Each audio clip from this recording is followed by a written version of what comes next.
Okay, so let's try and make you a Delta Green character. By the way, this is all a placeholder here, so Yeah. just want to put something. So Looks I've like the character sheet. It won't let me. mm, It's like blank blank. yeah, because I've created it before you agreed to join the game, so you Oh, can't okay. really, you can't really edit it. But Yeah. now it should be good. Okay.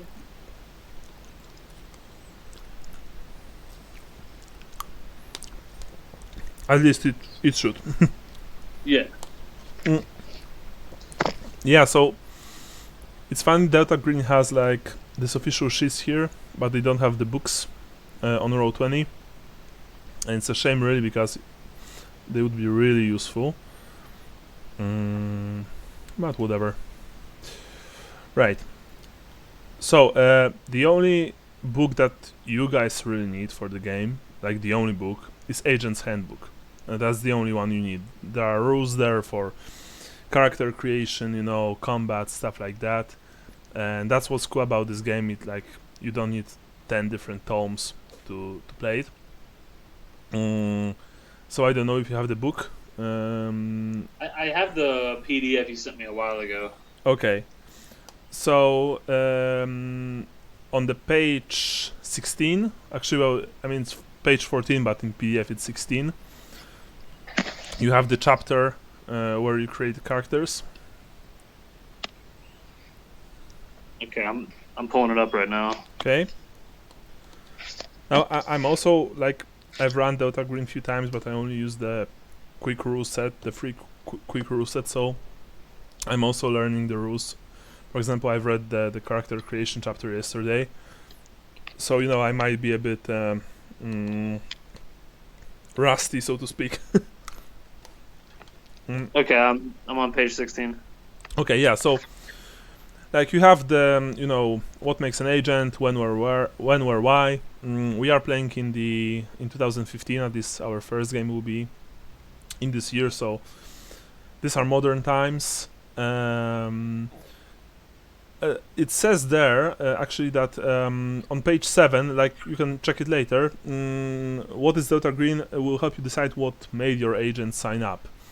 Now I know that your character was in a coma, and and they've offered him the job. But why did he took the job?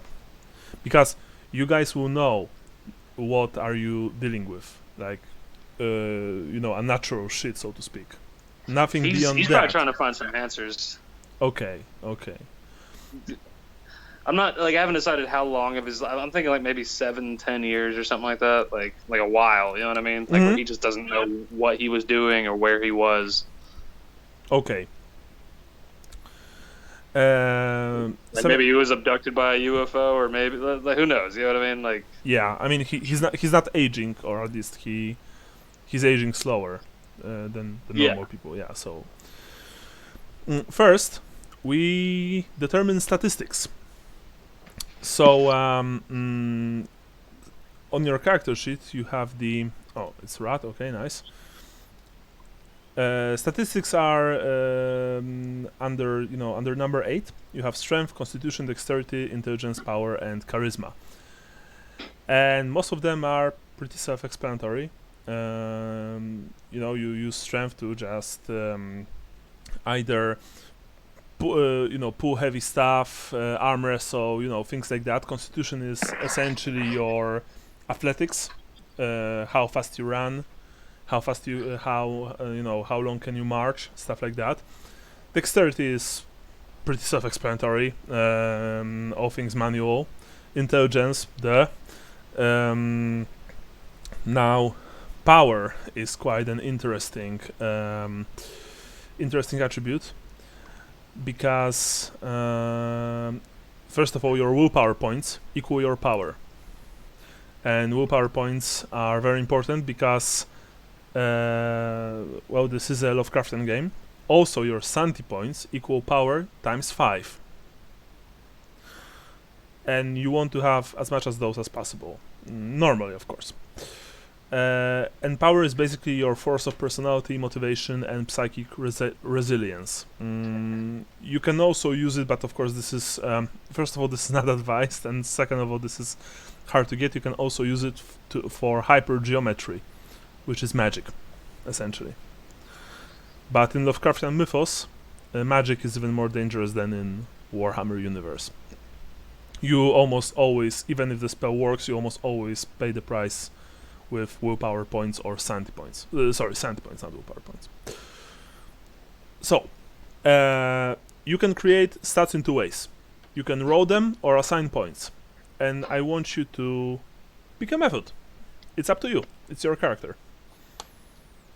Assign points, I guess.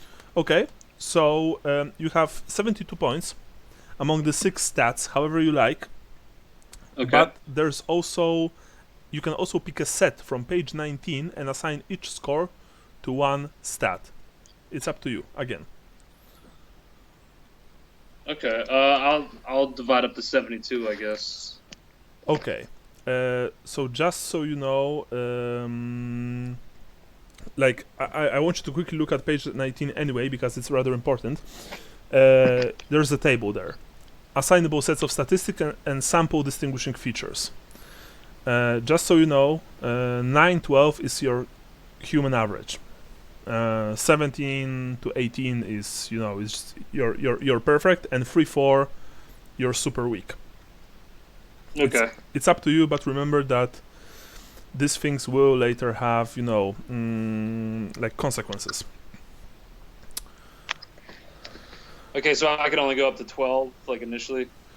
No. You can divide 72 points between the 6 stats, and you can do them however you want. But remember that, for example, your HP is your strength and constitution divided by 2 rounded up. Your willpower is your power. Your sanity is your power times 5, and your breaking point, which is very important, is your sanity minus your power. So think how you want to distribute them, and also, and this is probably the most important thing of all, think how would they fit your character. Like, if you play a middle-aged guy who's living in a trailer and smoking weed, then of course it's up to you, but you know, I don't think that he should probably have the highest constitution possible, right? Right. But again, Or this strength. or strength, yeah. Well, I mean, he can work out, like he can do push-ups or stuff like that. But Yeah, I want to be like a good investigator. He's good talking to people. You know what I mean? yeah. And he's got basic police training. You know what I mean? Like he knows how to enter a house. Okay, so yeah, so he was an ex-cop. I remember that, sure. Right. Looks like my stats are locked. How do I? Wait. Just a second. Your stats are locked. Let me see. Well,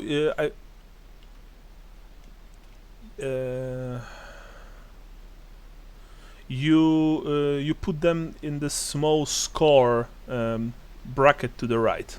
Oh, I got it. Okay. Yeah, and I think that later, when you have them there, you click on the green and you probably roll it that way. Okay. Yeah. Yeah.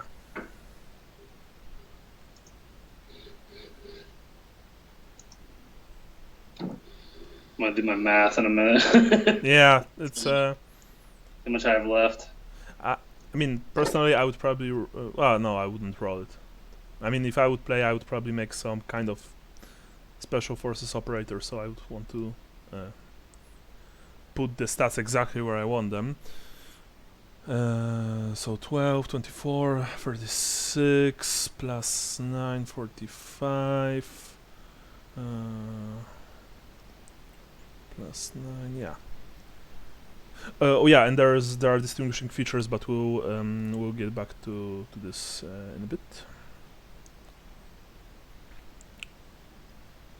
Distinguishing features are cool. Mm, I got nine left to work with. okay. I wanna. As I've also mentioned before in the group, it's 10 left. it's important to remember that whatever happens sooner or later, your characters, well, aside from the fact that they will probably get killed in a very gruesome manner, this game, just like Cthulhu, is basically, and I'm similar to Warhammer as well, is basically, all about staving off the inevitable madness, so to speak. You know what I mean? Yeah. So don't worry if your character, for example, at some point gets crazy or gets some kind of disorder. The whole bond mechanics is about that, really. Just so you know. But yeah. I think I'm at 72. Okay. 9 strength, 8 constitution, 15 dexterity, 15 intelligence, 10 power, 15 charisma. Awesome. Okay. So to the side, you see there's this ×5 bracket. Yeah. And under that, you see score. 45, 40, 75, 75, 50, 75. In small gray brackets. Yeah. Yeah, so when we play, that's your percentages right now. And when you roll for your statistics, just like in Warhammer, you have to roll below or the exact amount to succeed, of course. So, for example, your dex is very high and your intelligence is very high. Same with charisma, but your strength, well, it's average because it's 9, but it's only 45. Of course, there are modifiers, so don't worry about this. I might want to swap strength and constitution. Okay, sure. So I can take a little bit more of a hit. I guess it doesn't matter. It's all hit points. All right. Yeah, and it doesn't matter. Swap them. And I want you to. I mean, you can do this now, or you can do this before the game. But I want you to put distinguished features into the brackets to the right of the stats. Essentially, every stat that is 9 or more gets a single distinguishing feature. It's mostly for role-playing purposes, not mechanical. I would just like you to do this because this helps give your agent personality. Okay, so it's not an actual thing I look up in the rule book, like no, charisma. No. I mean, it can help. For example, I can say, I'll look at your character sheet, I'll see that that you have, that, I don't know, you're charismatic as a distinguishing feature, and I can think about this and I can, say that, okay, you have a bonus to your roll, but mostly it's just to flesh out your agent. Okay. Yeah, this is not like in World of Darkness where you have 4 dots or more, you get a specialty. But it can be. Delta Green is, it's very big on role playing and less on mechanics. So for charisma, I'm gonna put approachable. Does that work? Sure, of course. Yeah. Just so like that, I guess. Yeah, and you just type it in the. Oh yeah, exactly like that. Yeah. Intelligence, I put investigative mind. Yeah. Okay, I'll think up some of these then. Okay, so now you also put your age, education, stuff like that later, I guess. It's actually this is actually cool because this character sheet is numbered, so you just go number after number after number, and you fill the brackets. It's basically like I don't know if it's like this in Poland, but this looks like a tax form, like a United States tax form. You know what I mean? Yeah, I like think a W-2. Like when you get a job at a place, you fill out a form that looks just like this, where it's spot number 1, you put your name. Spot number 2. So I mean, it makes sense within the game. You know what I mean? Yeah, they did it on purpose. Same with the book. Yeah. The book looks like essentially, like a like some kind bureaucratic bullshit. Yeah, exactly. Special ops folder, stuff like that. And yeah, we have those forms in point as well in in our all sorts of institutions, stuff like that. I actually had to create a company for myself for like 3.5 years, and I had to fill all sorts of blankets like that. So yeah, So anyway, now we will go to derived attributes, and these are hit points, willpower points, sanity, and breaking point. So hit points, how they work, and I will of course later tell all of you this when we will play. When you fall to 2 HP, you fall unconscious. When you go to 0 HP, you die, and that's it. There are no critical hits. There is no table. You hit 0 and you are dead, and there are no fate points. This is a very, very little game. So hit points equals strength plus constitution divided by 2 and rounded up. So it means 17. We divide 9 into 2. So I guess it's 8, I think, or 9, rather 9. 9. Yeah. Yeah. So that's your hit points. Now, is this a lot? Not really, but it's your average human amount. Plus, remember, there's armor, there are things like that, and your human enemies will have similar amount of hit points, unless, of course, they are not entirely human. Yeah, so willpower points, they represent your mental fortitude. They fall when your agent attempts to suppress the symptoms of mental illness, becomes exhausted, attempts to resist persuasion, suffers emotional burnout, or tries to fuel unnatural phenomena. Like I said before, hypergeometry. So I guess I was full of shit when I said that it's about power. I think it's about power in Call of Cthulhu, not in Delta Green, but I never used magic in any of these systems, so I don't know. Anyway, at 2 willpower, your agent has a temporary emotional collapse, and at 0 you fall unconscious. Willpower points are regained with rest. So your willpower points equal your power, which you have 10. Sanity points, they represent mental health and how much mental trauma or exposure to unnatural your agent can endure before going insane. Every time in moments of mental trauma, your agent must make a sanity test by rolling San or lower on D100. If that fails, you lose San according to the severity of the episode. Sanity points are regained through psychiatric care or by overcoming unnatural threats. So essentially, you either go to shrink between missions, or if you successfully complete a mission. If you fall to 0, you go irretrievably insane and you become an NPC. It's just losing your character. You get vampire basically, yeah. Yeah, vampire when he loses all of humanity. Like when you frenzy. Yeah. You become you only get like the feat and rest directives. So sanity points equal power times 5. So yeah, so so it's 50.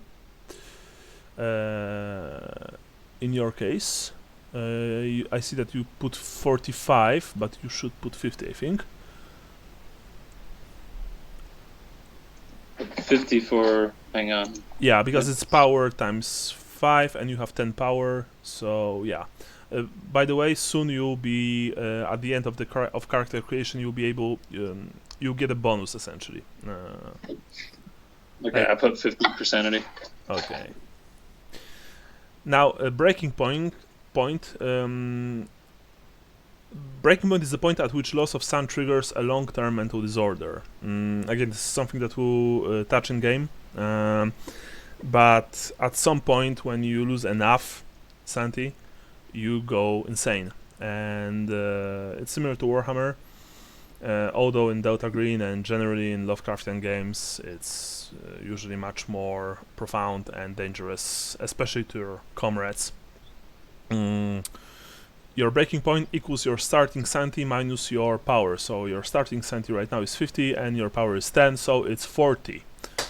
Your breaking point is 40.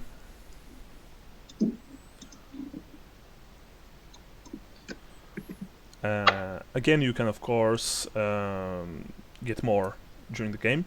Now, luck is blocked. The luck works similarly to Warhammer, but not exactly. As I said before, there are no fate points, but there are luck points. I mean, I presume it works like almost the same as in Call of Cthulhu. So it means that, for example, you fail your test by 3, but you want to succeed, so you spend 3 luck from your pool, and then you succeed. But naturally, luck almost never regenerates. So it's like a finite pool of points that you can spend on failed rolls. Again, something that we'll touch in game. Oh yeah, and the instant your agent San reaches the breaking point, you gain disorder, and then you reset the breaking point to equal the new sanity score minus power. So each time, you know, your breaking point gets lower for every for additional mental illnesses. Okay. Yeah, you can. For example, I'm not going to read them now, but on page 19, there are these tables, and not only you have sample distinguishing features and assignable sets of statistics. This is something that you haven't used, but there are descriptions of statistics, and there are stat test examples. I suggest you read them so you know which statistic does what essentially. It's just useful. It's on page 19. So now we go to profession, and the profession says a lot about your agent. And this grants you a kit of appropriate skills, as the authors of this fine book said. It also determines the number of bonds your agent has when the game begins. So some professions require people who are particularly fit, stable, or smart. This means, the recommended stats should be 10 or higher, or at least they were when your agent first got the job. Yeah, sorry? Hey, the guys that are working on the front porch had a question for me real quick. I have to talk to them. I'll get back. No worries. Okay, 1 second.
Hey, Michael. Yeah? Back. You're back? Yeah. Okay. So I didn't hear the last thing you said because the phone started ringing while I was... Yeah, sure. Now we choose your profession, and profession grants you a kit of appropriate skills, and it also determines the number of bonds you have when the game begins. So some professions require people who are particularly fit, stable, or smart, but this means that the recommended stats should be 10 or higher, but they could be when your agent first got the job. So, for example, you could be much more fit back when you were a cop than you are right now. Yeah. Yeah, and each profession has a predefined set of skills with scores that replace the default, and this represents the baseline training that you had. Of course, each profession dictates the number of bonds. Difficult and trying professions mean fewer bonds but more skills. So it's always worth, like, thinking what you really want. And later there are bonus skill points, which means that you can pick any 8 skills and add 20 points to each. If it's not a professional skill, add 20 points to its base rating. If it's a professional skill, add to its current score. This allows your agent to really specialize in certain professional skills, or to learn a little about skills not included in your profession. And you can even boost a single skill more than once, adding plus 20 each time, but you can never have it higher than 80%. 80%? Yeah, well, unless the handler says otherwise, but let's stick to the 80%. 80% is basically extremely high anyway. Like 99% means that you are world-class champion in, for example, in law or in piloting an aircraft, stuff like that. So 80% is very high. So starting from page 20, you have list of professions. You can check them quickly, but yeah. I was looking at police officer. At the end it says, you serve and protect. Police officers walk the beat in uniform. A deputy. So police officers like sheriffs, detectives, all that, right? Yeah. Same thing. But Okay. you are not policeman anymore, and while you can, of course, take police officer, there are additional professions listed below. And while it says that the handler, probably will only want one of them in his campaign, I don't have problem with them. And for example, check it out. There's the let me see. It was here. Oh yeah, the police officer, naturally. So that's when you found it.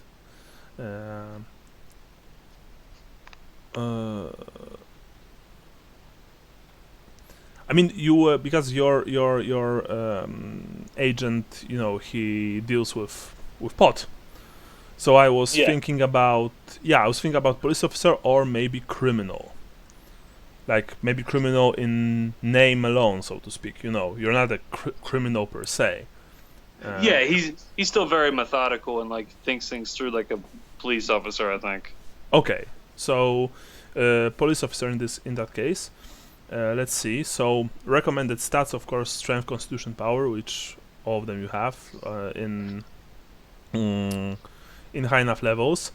So now go to your character sheet. I actually have it here, and put 60% in alertness, because every character in this game starts with certain amount in few like skills. Yeah. But this 60 alertness. Yes, this override. You do not add them; you just override them. So instead of 20%, you have 60%. Then bureaucracy 40%. Okay.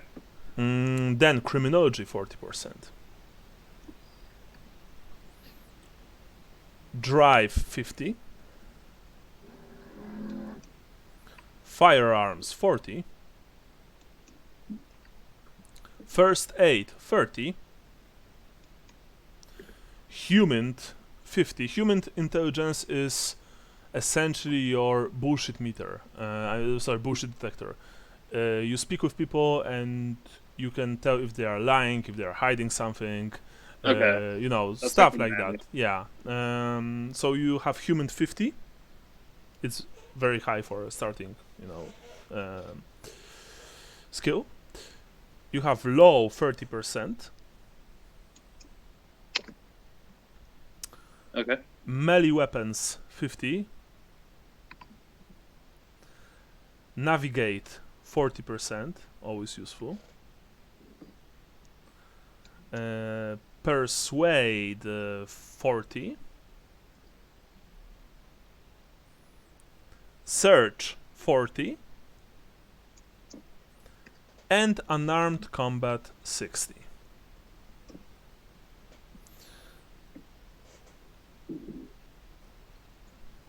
Okay. And now you choose one from forensics 50%, heavy machinery 60%, heavy weapons 50%, right 60%. Now, just so you know, heavy weapons means all type of machine guns, rocket launchers, grenade launchers, stuff like that. Ride means riding animals. It doesn't mean riding motorcycles, bikes, stuff like that. So, for example, horse riding, stuff like that. And heavy machinery, let me quickly check because I remember it was a bit funky. Okay, yeah, here it is.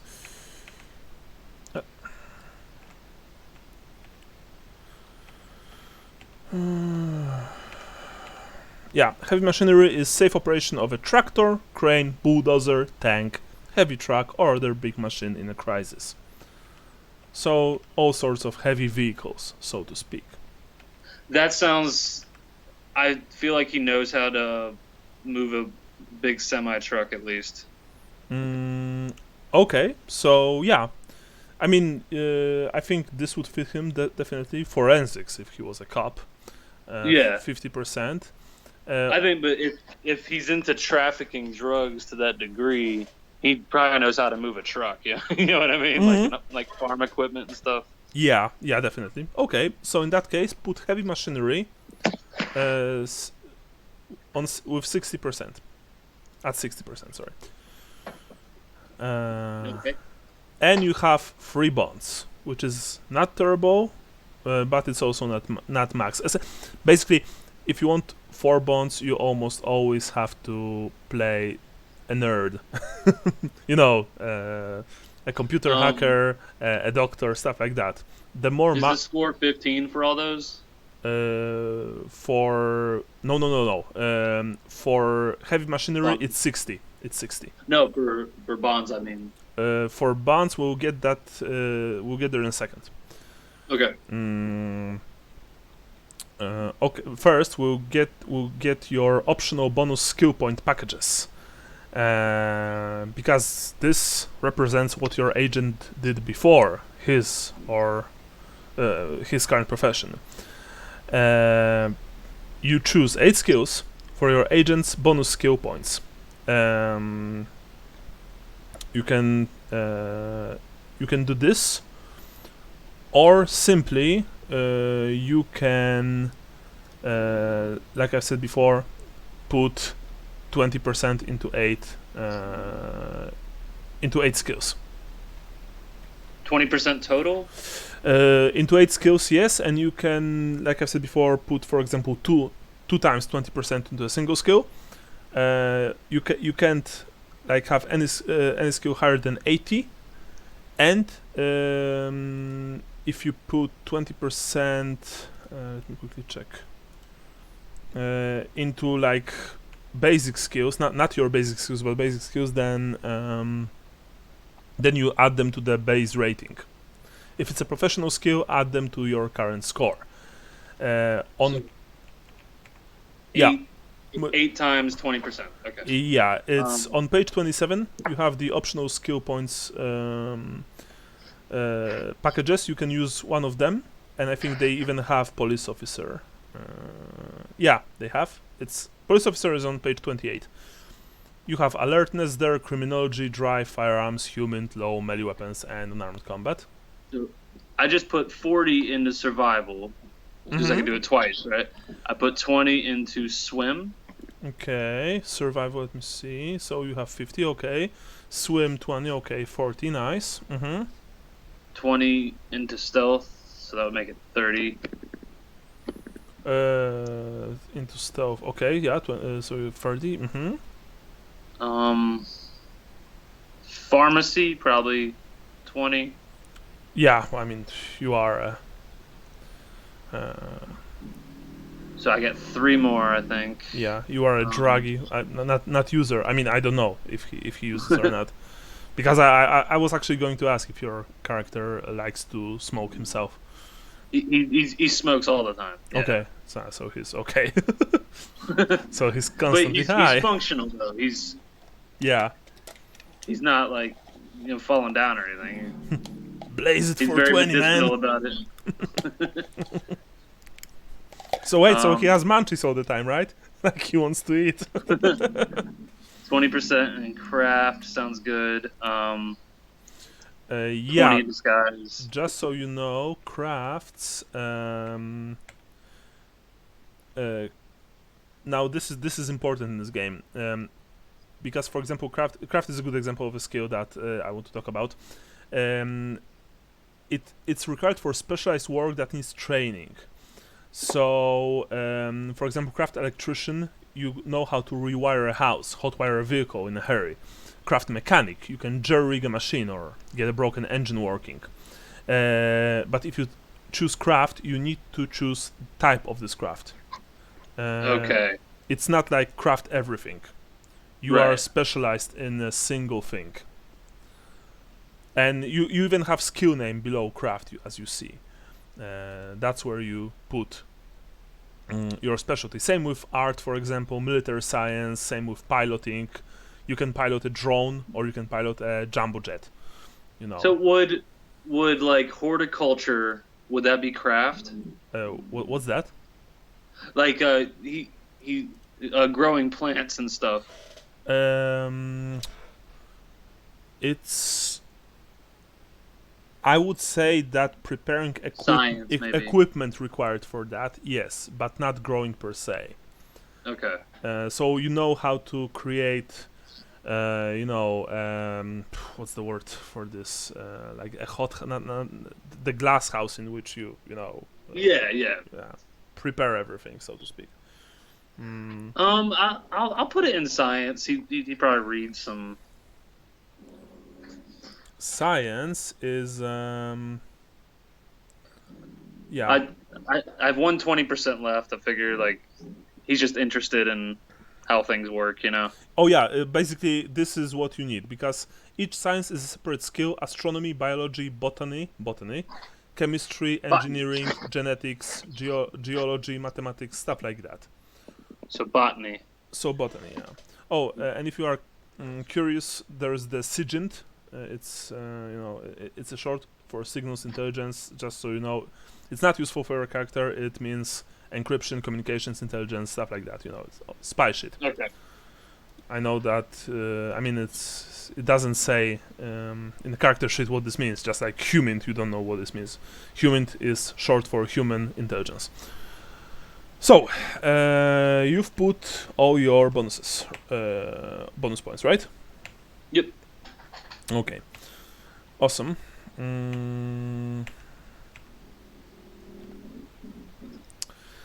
So after that, this is. I also suggest reading section about detailed description skills, just so you'll be absolutely sure what each skill does and what can you expect from, using different skills. Yeah. Often I won't require you guys to roll. For example, if you have high enough drive and you are driving, even at night or on a dark road, if you have, for example, 40 or 50% drive, you don't have to roll. But sometimes, of course, you will have to roll.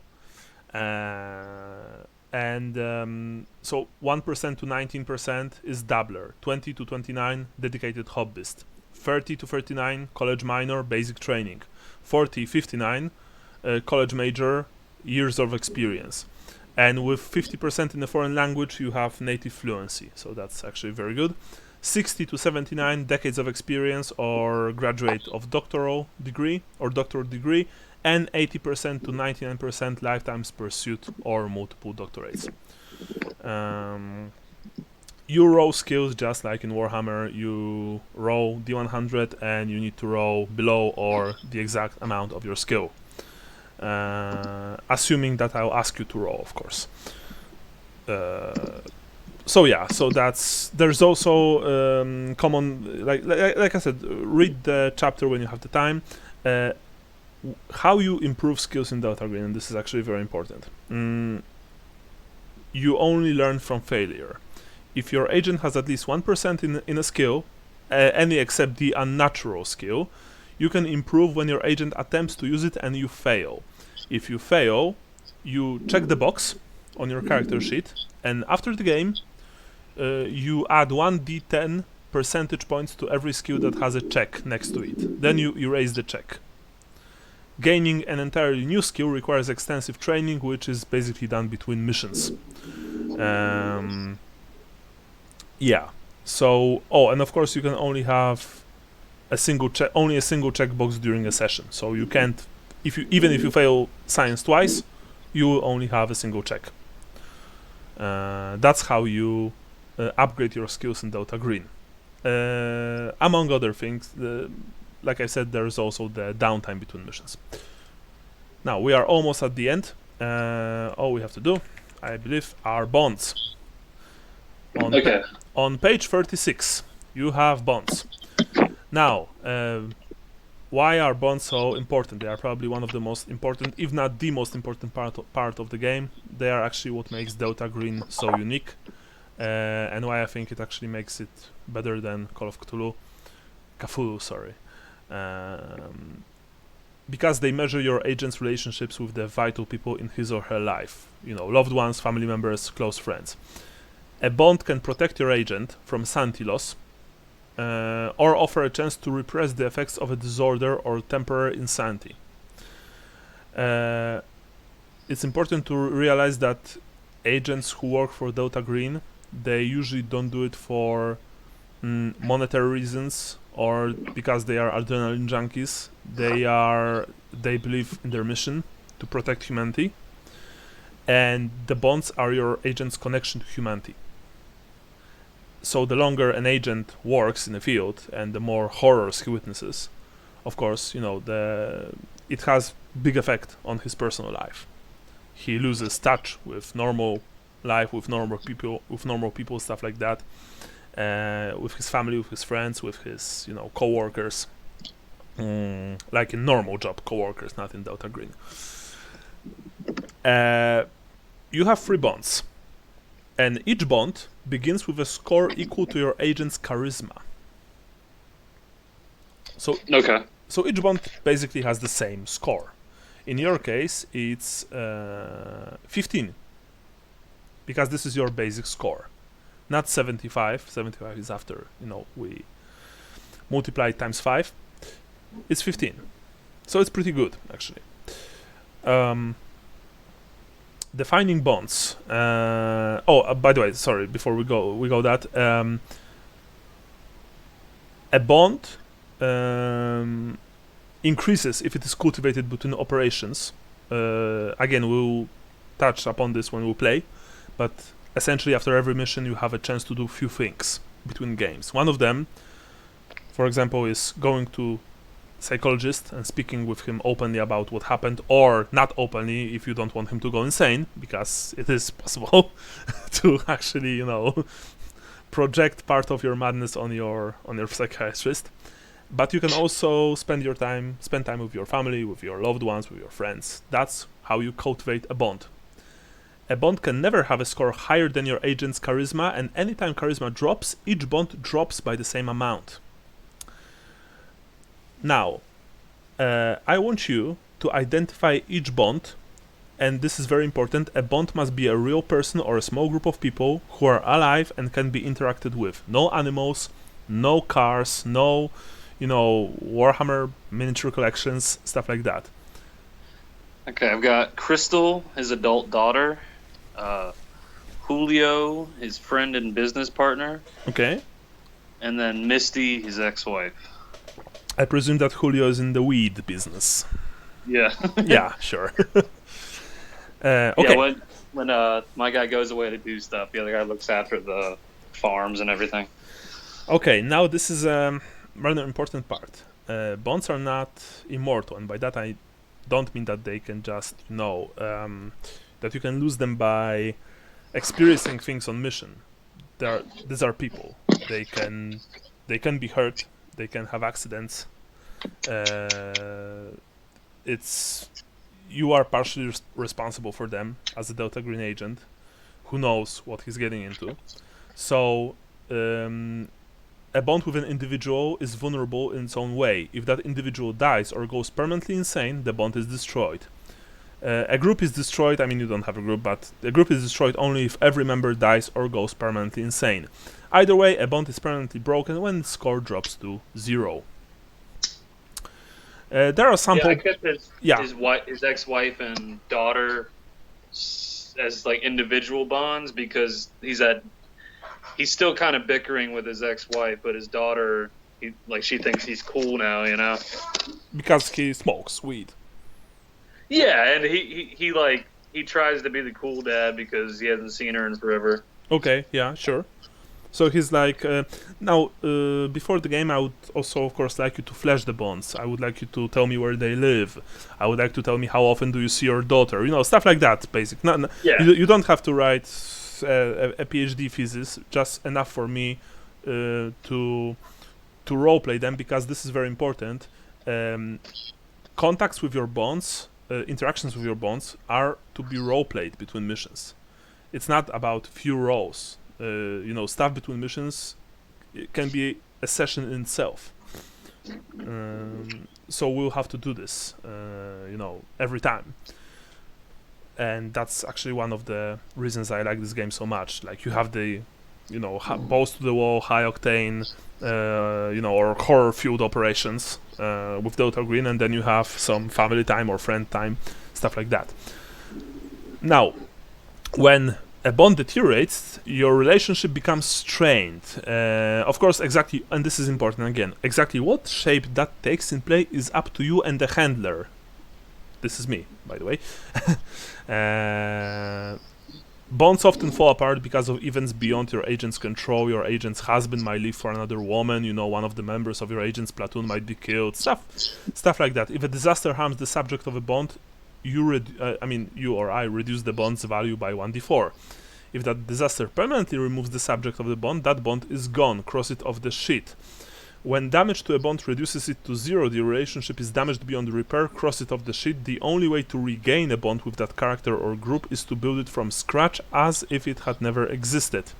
However, when you cross a bond off, don't erase it. After all, there is no forgetting a vital relationship that went bad. This is actually important. And now we have 3 more things before we finish up. First of all is a special bond Delta Green, and this will probably happen to you guys sooner or later. What this means is that during missions you can bond with your fellow agents. Every time a member of the team suffers temporary insanity, gains a new disorder, is incapacitated, a member dies, or anything else I consider a severe enough stress, you must make a sun test. If you succeed, there's no effect. If you fail, you gain a new bond with each Delta Green teammate, up to 5, present for that disaster, and increase any bonds that were already there. But for each teammate with whom your agent doesn't already have a bond, the failed sun test adds a new individual bond. And its value is half your agent's charisma. You immediately lose 1d4 points from one other non-Delta Green bond of your choice, if you have any left. So gaining a new bond, you lose points in your normal bond? Yes, because it means what this means. If you go on many enough missions and you see enough horrible shit that's from beyond the stars, the only people that you can talk about it are your fellow agents. You can't go to your daughter or wife and speak to them about this. So sooner or later, agents realize that the only other people that they can talk about this are, other agents, and not their loved ones or friends. But this means that, you instinctively start hanging out more with your fellow men and less with your significant other, child, stuff like that. This shows the dangers of this work and the inevitable, collapse of one's personal life. Sooner or later, almost every agent suffers from this, if, of course, he or she won't die first. And for each teammate with whom your agent already has a bond, the failed sun test adds 1d4 to it and subtracts 1 from one other non-Delta Green bond of your choice. but this will probably it won't happen probably for quite some time with you guys. I mean, I hope so. Now, on page 37 you have detailed description finishing up, and there's a very good like text here. Don't try to make the perfect agent. Engaging with your agent as a character, not as a tool to win the game, is what makes the terrifying catastrophes of Delta Green matter. To flesh out some details and make the agent engaging, write the following notes on the character sheet. The agent's name, a detail or two about the agent's agent appearance. Most Delta Green agents have college or advanced degrees. Where did your agent go to school and what did he or she study? Of course, it's not mandatory. You can just add it if you want.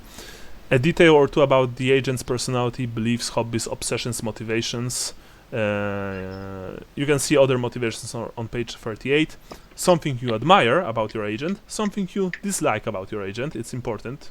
Not everyone is perfect. And now, why does Delta Green trust your agent to confront unnatural threats and keep them secret? And why does your agent agree to help Delta Green and keep its secrets? Yeah.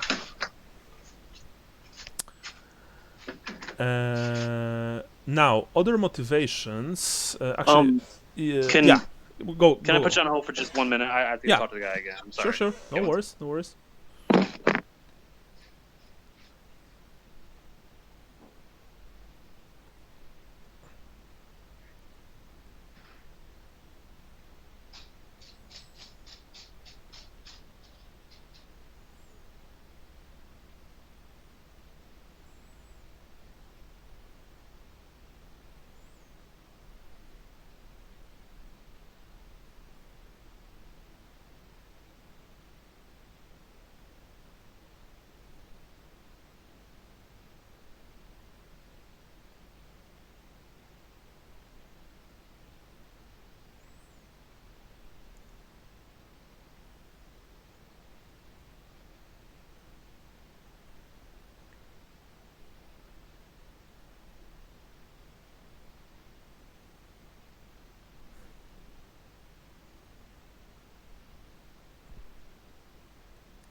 Hello? I'm here. Oh, sorry, man. They might have to take some of the siding off to do our front porch. No worries. Like, I'm not going anywhere. Do your stuff. Yeah. So now we have something completely optional. We are almost at the end.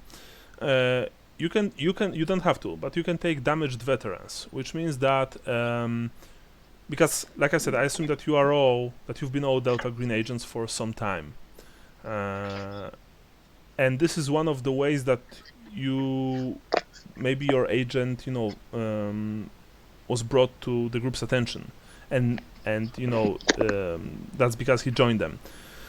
You don't need to describe exactly what happened. Save that for when you share terrible stories with your agents, but you need a sense of the past, of that past investigation or encounter.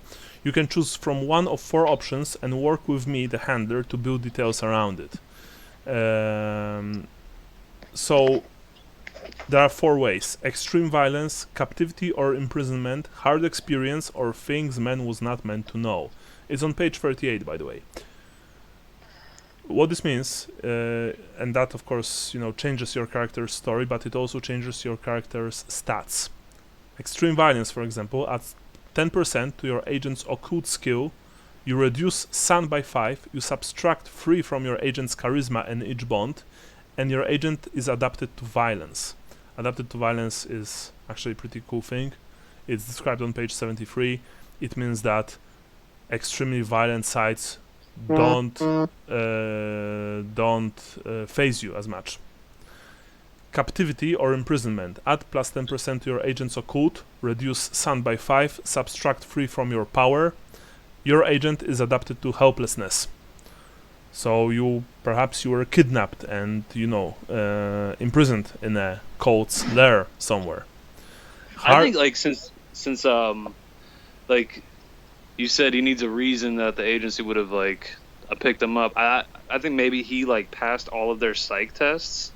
A, he survived it, and B, he's not crazy, even though he thinks he's, it's a lot for somebody to go through. He's dealing with it exceptionally well, apparently. You know what I mean? Mm-hmm. So that's why whatever it is that happened to him that the agency knows all about, they know that he could deal with it again. You know what I mean? So perhaps you should take either hard experience, which is really cool, but it's also very nasty. It adds plus 10% to your agent's occult and plus 10% to any 5 skills other than natural, but this can bring no skill higher than 90%, and you reduce your agent's sanity by 5 and you remove 1 bond. And finally, there are things man was not meant to know. Your agents gain 10% in the unnatural. Unnatural, by the way, is the only skill that you can't learn normally. You can only learn it via experience and books, certain books. The books that whisper to you in the night, if you know what I mean. So your agent gains plus 10% in the unnatural skill, adds plus 20% to occult. You reduce your agent's sun by his or her power, and your agent gains a new disorder caused by the unnatural. Reset your agent's breaking point to his or her new sanity minus power. So, one of those 4, you don't have to choose any if you want, or you can choose one of them. Yeah, I'd rather keep him so he's not... he thinks he's damaged, but he's actually handling it pretty well in reality. You know what I mean? Okay, sure. So the agency knows he's handling it well. Even if he smokes too much, yeah, he's been through some shit and he's still alive and not talking to himself. So that counts for something. Okay, so not any one of those, sure. Actually, this is they are cool, but you subtract from charisma, and this always ends badly for your bonds. So yeah. Yeah, I like the bonds he has in place already. I don't want to lose a bond this early. So, and finally, this is the very end, we go to other motivations. Many things keeps us going: faith, patriotism, even hobbies. The unconditional love of a pet can be more powerful and healing than any of those. Motivations such as this still don't have the power of bonds. Bonds are human beings. Delta Green is dedicated to protecting humanity, and bonds are your connection to humanity. Still, other powerful motivations can play a role in your character. Your agent can have up to 5 personal motivations. Write down motivations when you describe details of your agent's life, or add them later during play. Bring them up in scenes that explore your agent's life outside of Delta Green. Each time your agent hits the breaking point, remove 1 as a symptom of the trauma. And this is something that is, essentially it is required. Either before or during play you have to create those motivations to flesh out your agent. So that's it. We made your character. This is he's done now. Weapons and all that will come will come later. Yeah, this Okay. the gear will come later. Actually, let me quickly check, because I remember that in Call of Cthulhu you had your stuff according to your wealth. Um,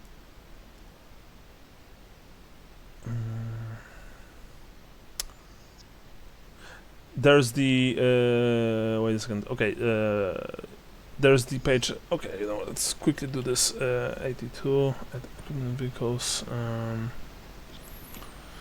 Like, this game does not track every cent in your pocket, and I will not track every day-to-day expenses.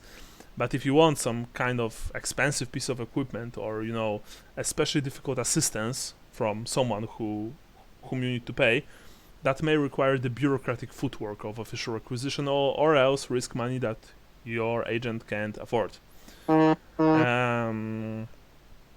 So what this means is that I want you to simply write what your agent has, and I will say before the game yes or no when I see it. Okay. I just I assume that it will be within the realms of possibility. You will get stuff for missions from the agency often, also within limits, of course. So it's not like you go against. Hang on 1 second. Yeah, sure. Hey Don, I got your text. I'm looking for it right now. Sorry. Sure.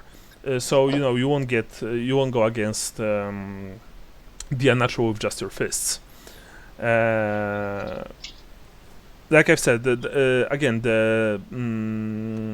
on page 84 and below you have the expenses, operational gear. So I suggest you read it. By the way, there's even tools of the trade, and you even have a whole paragraph for police officer. Badge and identification card, reinforced Kevlar vest, duty belt, medium pistol with 2 spare magazines in a belt pouch, pepper spray or CD pistol, collapsible baton, folding knife, handcuffs. Yeah, you can just write it down with, of course, and of course modify it because you're not a cop anymore. So no badge probably, and no police car, but he does live in a gun state, and he is a redneck, so okay, yeah. He probably still has a gun. Yeah, well, I mean, you can even own few guns if you want. It's not like you only like I've said, if you tell me that you have, for example, I don't know, a shotgun, a rifle, 2 pistols, I'll be down with that. But if you tell me that you also have a Browning heavy machine gun with armor-piercing bullets, probably not so much. Unless you will sell me a very good story about this. Again, read this chapter. It's not long. The chapters in this book are not long, and they are very well written. So it's really worth it. Think what gear you want to have, what kind of gear, what kind of weapons, stuff like that, and that's it. We've just made your character. Yeah. All right, cool. I appreciate you walking me through it, man. No worries. I mean, I helped you, but I also helped myself because, like I said before, I only ran Delta Green from the free like booklet, and it does have a few differences to the full version. So it's also for my benefit, and of course, but mostly of course yours. So I'm glad that we did this. Botany, science 20%. Everything is fine. I think this is a cool character. So I'll see you on the 27th. If you need anything, if you want to ask about anything, just call me. Have Sean and Michael said what their plans are for the characters yet? Or? No, I'm going to call them this weekend and ask them. I guess that Sean will probably play some kind of martial character, I guess. But Michael, I don't know. I'm actually very curious to know what they'll create. yeah. I mean, they will surely be very, very interesting to see, to experience. Yeah. I'll let them know we need a tank of some sort. Yeah, I mean, at least a single character with with some heavy firepower is a good idea. Because of it's not all about cosmic horrors. I mean, cultists are there too, so and a good. I want my character to be like, he dresses a certain way and he smells like weed, but like he could walk up to a congressman or he could walk up to a drug dealer just as casually. Like, you know what I mean? Like, yeah, smooth, right? Kind of like Matthew McConaughey, kind of. You know what I mean? Like, oh, okay. like from the It's just cool when he walks up. You're like, oh, this guy, from the True Detective, right? For example. Yeah, actually, yeah. Yeah. Kinda. Like Rust. By the way, this is a great source of inspiration for Delta Green and Lovecraft fiction in general. I actually haven't seen it, but I know the character. I've seen a few scenes from it, so I know what you're talking about. It's great. I seriously I can't recommend it enough. I saw the whole series twice.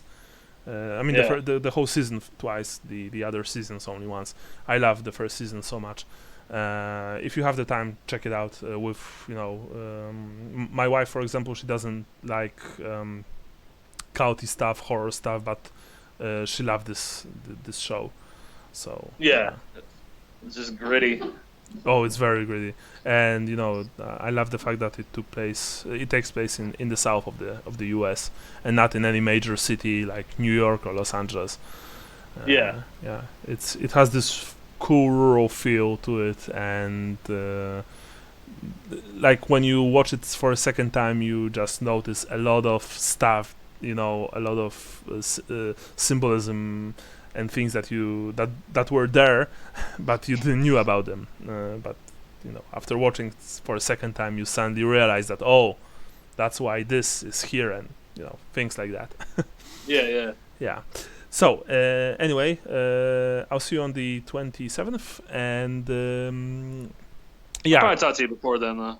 Yeah, for sure. Like I said, flesh out your character. Think about the 5 motivations. And you have the whole list of gear there, like for the police officer. But like I said before, it's if you want something and this is within reason, just write it down. I'll review it and tell you if you can have this or you can't. Because this is very cool thing about this game, that you don't have to note every single gold crown that you have. Right. Yeah. Which is honestly very refreshing. Yeah. So I'll talk to you later, man. Take care. Bye, man. I'll see you. Bye.